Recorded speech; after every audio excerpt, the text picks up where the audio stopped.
Assalamu alaikum warahmatullah bandiraɓe yeɓoɓe Ayaw Weltare TV en calmini moni kal inde mum e yettoyde mum ɗo e wonde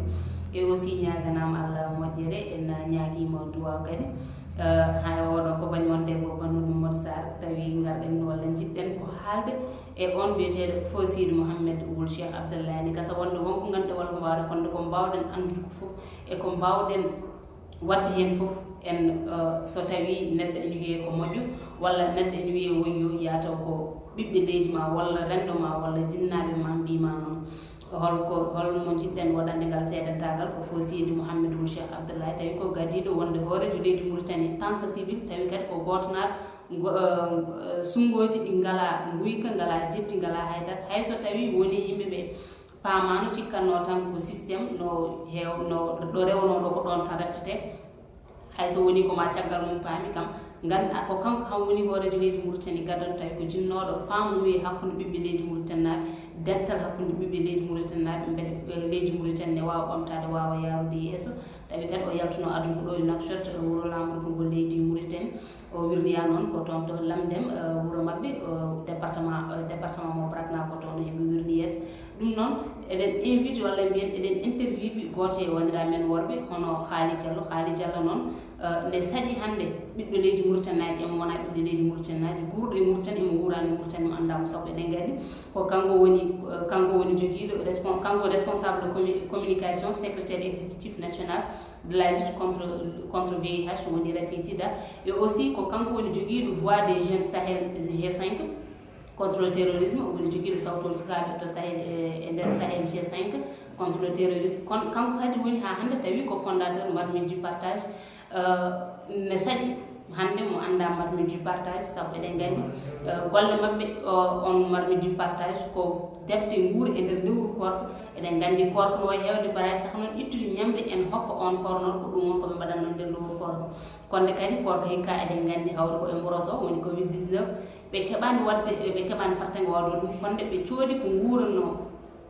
hewɓe mbaɗata sodde nguura fecce ɓiɓɓe leydi Mauritanie naaɓe dokka ɗumen no nguurde saabu en jii Covid 19 no natirno yimɓe hewɓe gollaji ɗum noon ko ɗum ɓe mbaɗi ɓe coodi ko nguura eɓe dokka ɓen dofolɓe hande ɗo e nder leydi Mauritanie kanko Haly Diallo mon gandu tigui wona humɓe wona saabu ko sitmi ɗo ko walla ko kalmi ɗo ko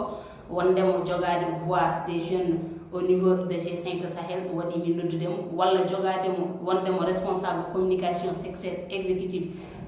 lutte contre VIH woni Rafi Sida ɗum waɗi kam noddude ala noddir mum c'est parce que walla interview mum c'est parce que ko neɗɗo joguiɗo humpito e nder leydi Mauritanie to banggue politique to banggue sukaɓe to banggue mawɓe to banggue banggue social gueɗe ɗe foof eɗen mbawi wiide omo jogui hen humpito ko weeɓani hande e suka nder suka ɗo e nder leydi Mauritanie walla mbiyen ko weeɓani hande e jeunesse hande o partout e nder Afrique kadi ko jayndenke kumpitiɗo machallah ɗum noon Haly Diallo keɗeɗen témoignage mo waɗe on Fawziydy Mouhamed Wuld Cheikh Abdallah. mi salmini bandiraɓe foof mi salminima hande Seydi Sarr mi salmini musidɓe men yeɓoɓe foof. Donc voilà Haly Diallo comme no mbiruɗen ko juste un témoignage faade feu président Seydi Mouhamed Wuld Cheikh Abdallah par ce que eɗen gandi en ji ko président puɗɗinoɗo wadde gonɗen golle mantuɗen donc on témoignage ko mbawɗo andude ko adi foof hade ko adi fof eɗen mbiya yo Allah yurmomo yaafo kanko e dendagal mayɓe julɓe yo Allah harnoma aljanna kadi so tawi a yi neɗɗo maayi paɗono président Seydi Wuld Cheikh Abdallah yimɓeɓe mbawi wiide ɓe mbaɗa hen témoignage firti ko jomum waɗatno ko moƴƴere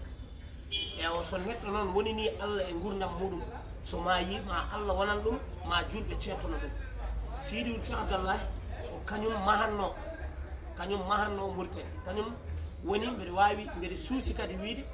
ko président mo Mauritanie jooɗoto duuɓe kitaali caggal ko yeehi ko ma woymo holko saabi kam wiide noon saabi kam wiide noon ko Sidou Cheikh Abdallahi ndo ari nde yimɓe fof enen fof cikkanɗen ko candidat systéme ko yimɓe tan gaddimo ko waɗerno ko ɗum tan waɗat kono no Sidi hawi élection ngaji Sidi laami woni président nde en jii wonde ko Sidi woni le premier président e nder histoire Mauritanie dariɗo wi wonde aha ɓaleɓe meeɗi toñede meeɗi warede meeɗi taccinede leydi Mauritanie ene heɓtini ɗum ene yafnono ɓesgu Mauritanaɓe kala ɗum déjà woni hunde mawde mo Sidi addi saabu laamu Mauritanie meeɗano jabde ɓiɓɓe fulɓe beranoma ɗo toñanoma ɗo taccinanoma ɗo jaltina galleji mumen Sidi ɓe ari nde wi ko ala jeddi ngala ɗum waɗi holno mbatten ha mbawen joddade faltiden ƴeewen enen ko bonno ko holko mbawɗen wadde ha ɗum natta wodde kadi holno mbawɗen wadde ha ko wawi fewnede hen ko fewne Sidi waɗi appel wi wonde il va maw artir ɓesgu Mauritanie wonɓe Sénégal wonɓe Mali en ji nden woni Sidou Cheikh Abdallahi kañum addi accord tripartite entre état Mauritanie HCR et état Sénégal donc ɗum ɗo ko kanko waɗi ɗum ɓaade noon o waɗi ɗum omo foti jarede hen omo foti yettede hen ko wona ɗum ko Sidi ene jeeya walla ni Sidi woni président guidiɗo joddade e yimɓe flam en jii ɗum Sidou Cheikh Abdallahi yehino ɗo Amérique ko yeehi Amérique nde noddi yimɓe flam joddi e mumen eɗen mbiyani ga eɗen est ce que wona ɗum woni jeeyi sabu ha waɗa coup d' état e ɗum e yimɓe heewɓe ene mbiya les analystes politiques ene mbiya wonde Sidi waɗi ɗum añede waɗi ɗum waɗede coup d' état wonde Sidi fuɗɗima wadde ko Wul Abdoul Aziz en jiɗano ko Abdoul Aziz en e wondi mumen jiɗa meeɗa yidde dental Mauritanie naɓe ɓaade ɗon Sidi watti yidde rendinde ɓiɓɓe Mauritanie naɓe surtout noon ɓiɓɓe Mauritanie naɓe ɓe laamu Wul Abdoul Aziz en ɓurno anje ɓe woni flamme en woni waranaɓe ɓe a faami ɓen so garti kamɓe toñnoɓe ɓe walla moftunoɓe toñɓe ɓe holno ɓe mbaɗata donc wonti la budde oɗo Sidi feere mo fewjata nde ko yidde fewnude Mauritanie kamɓe ɓe jiiɗa Mauritanie feewa wadde noon il faut que Sidi waɗe coup d'état ɗum addani Sidou Cheikh Abdallahi ɗum ene jeeya eko ɓeydi wadde Sidou Cheikh Abdallahi coup d'état kono e nder hen holko Wul Abdoul Aziz waɗimo kadi rutti takkimo banandeji takki debbo makko saɗa siftara affaire histoire haddu woni debbo Sidi donc ɗeɗon caɗele fof yaltina nder hen kono noon ɗum fof e waade noon Sidi muñi ɗum Sidi waɗa coup d'état kadi caggal ɗum tous les pays occidentaux partenaire uji Mauritanie ɓen mbaɗino Mauritanie embargo kono noon Sidi Wul Cheikh Abdallahi waɗi discours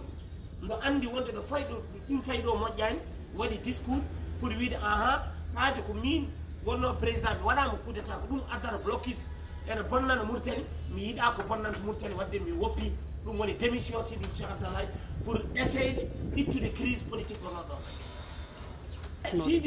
Sidi ɗon kadi ko Allah rokkima on fartange Sidi woni président guidiɗo nder histoire Mauritanie wadde loi criminalisant esclavage leerɗo par ce que aɗa andi Mauritanie joguino loi criminalisant l' esclavage woni la déclaration universelle des droits de l'homme ɗum ko 1981 kono Sidi Wul Cheikh Abdallahi e nder haare mo Masoud en darino mo Ibrahima Mokhtar Sarr en darino a faami e Birama en Sidi Wul Cheikh Abdallahi kañum ari ko tout ko mbiyata ko il a pris le taureau par les cornes o addi loi criminalisant l' esclavage en 2008 on loi ene jeeya e loi ɓurɗo haɓade maccugagu e nder Mauritanie a faami caggal ɗum loi o ɓeydi renforcéde kono eɗen mbawi jogade yakare wiide wonde la loi contre esclavage mbaɗanoɗe nder Mauritanie o ko Sidi woni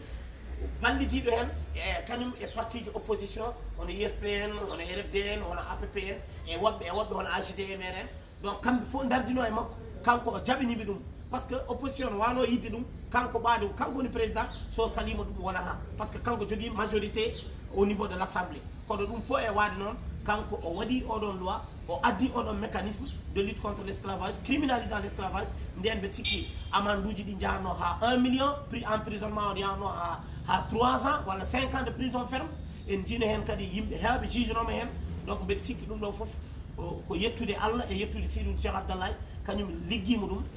eɗen mbawi hande jooɗade taw en kulani hen en kersani hen wiide président jo mo Mauritanie dañño foof ko Sidou Cheikh Abdallahi ɓuuri ne wayno a fuɗɗinoma nadde e troisiéme question walla mbiyen quatriéme par ce que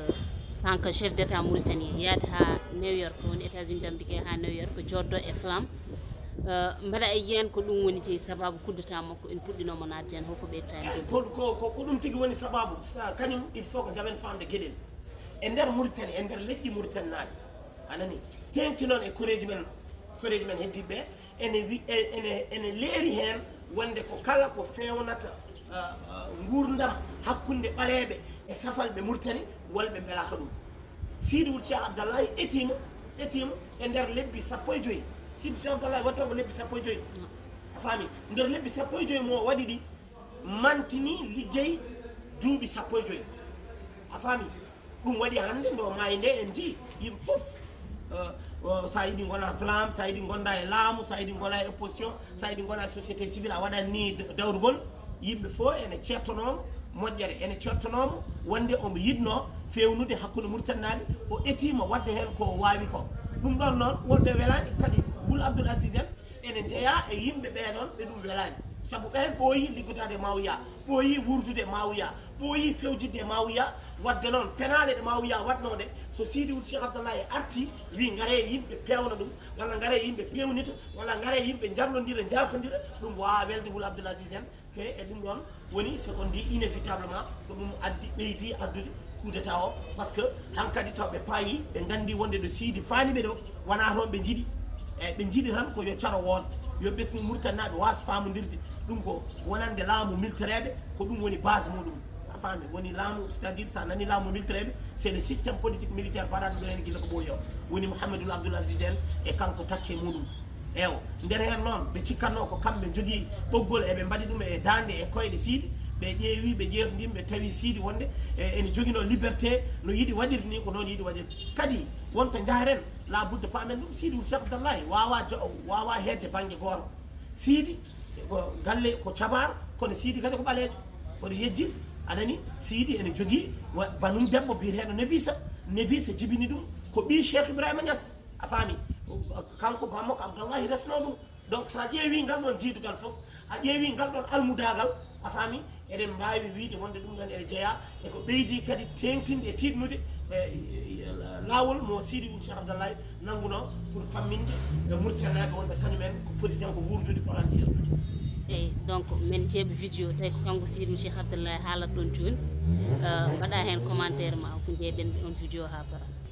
donc après la vidéo hol commentaire mo mbawɗa wadde hen vidéo mo jeeɓɗen ɗo ene Sidi Ould Cheikh Abdallahi o ko vidéo jurminiɗo saabu yo Allah yurmomo yafomo yo Allah harɗum aljanna wonti mayɗo kono ɓe mbi neɗɗo ko golle e balle neɗɗo ala ko haalma sowona ko golliɗa e ko balluɗa ko mbaɗɗa e moƴƴere haale ko mbaɗɗa e bonande hulɓe Allah ɓe cuurduma ɗum kono noon kadi ɓe kulani ɓe kadi ngaro mbiya wonde a waɗino bonande Sidi Ould Cheikh Abdallahi sa yi oɗo vidéo aɗa andi wonde ko neɗɗo ndeysan jiilotonoɗo ko wiyete consensus woni nanodiral woni paamodiral a faami ala fo no e nder vidéo ko mbawɗa étade wonde oɗo o yiiɗano famodirede o etima o essayi fottude yimɓeɓe o yiiɗi yewtidde yimɓe o yiiɗi famdirde yimɓe kono noon yimɓe kadi jahat tan koye hoddiroji Allah eyyi Allah kañum jogui hoddire muɗum saaha no weela foof dillina lekki aduna tetta neɗɗo nawa ɗum donc Sidi kam hankkadi yeehi joni nen eɗen mbawi wiide poɗɗen so tawi en jeeɓi vidéo Sidi ɗiɗo ƴewtoɗen erreur aji mo bannoɗen ha mbasɗen heɗodirde jomumen ha mbasɗen liggodirde jomumen ha mbasɗen andodirde a anniyaji jomumen taw hankkadi c'est trop tard jomum ittama caggal ɗum jomum sankima wontani yimɓe nimso eya gongol noon so tawi en mbawi kadi artirde hakkillaji meɗen ha ƴeewen kadi neɗɗo goɗɗo bawɗo fewnude hakkude Mauritanie naɓe mbiɗa sikki ɗum ɗon kadi sen dañi ɗum mbasen fijirde ɗum gollo kam en pijiri yo Allah hokku en wasde fijirde ko arede ko bi jahi Seydina Mouhammad sallallahu alaihi wasallam bon ene wayno ko ɗo dartinten tan émission mot de la fin holko mbawɗa wasade en tant que jeune Mauritanaji hande active dans toutes les côtés eɗen mbawi wiide par ce que darde mane yeeɓe donc holko wonata mot de la fin eɗen gandi Mauritanie ko leydi men en ngala ko ɓuuri Mauritanie en jiiloyaki ko wona Mauritanie kono eɗen gandi kadi leydi men ne heewi toñangue leydi men ne heewi ar min ɓuurma doole mi yaɓɓuma mi hamduma sen jeehi yeeso laamu anani so tawi mbeɗa jogui toon jungo ma tiide kadi mi liɓma kono noon hoɗe jejjiten wonde kala ko mbatten ko Allah jeeyi ko Allah wawi kadi yimɓeɓe eto anani ƴewde holko fewnata leydi meɗen wonandeji ɗi nani holno mbawɗen wadde ha ɗum feewa kadi kala ko neɗɗo no haɓano woto haɓane min ko guram tan min komi ɓalejo mi toñama tan safalɓe fof ko toñɓe mi ala toñangue ala ɗo jeeya caparo no toña ɓalejo no toña la budde enen jaɓen famde ɗum ɗon kadi ganden wonde ndiɗo leydi ala caparo bawɗo yaade ɗo ha abada taw o yadane e ɓiɓɓe murtannaɓe heddiɓe ala kadi leñol gongol e nder murtane ngol wona safalde wawgol yaade taw ngol jokkuɗum noon yo Allah hokku en famodirde yo Allah hokku ndiɗo leydi yarude yeeso moni kala yo wat ko foti wadde ko anda wonde ko waɗata ko waɗanan ɗum hoore mum tan kono waɗan ɗum ko ɓiɓɓe leydi foof avant kadi ɓiɓɓe leydi foof mbaɗanɗa ɗum ko hoorema e to keɗɗa ɗo an moƴƴin ɗon goɗɗo to heedi ɗo moƴƴina ɗon so ko fof moƴƴini ɗo heedi ɗo eno wawiri ni janggo eɗen mbawi jogade jorto wonde ndiɗo leydi mandi feew wiyoɓe noon murtani yaharaɓe wiyoɓe murtani fewataɓe gande ko koye mon tan puntoron par ce que sen pewnani leydi meɗen ala bawɗo arde e place ha fewnan men ɗum wassalamu aleykum wa rahmatullahi taala wa barakatuh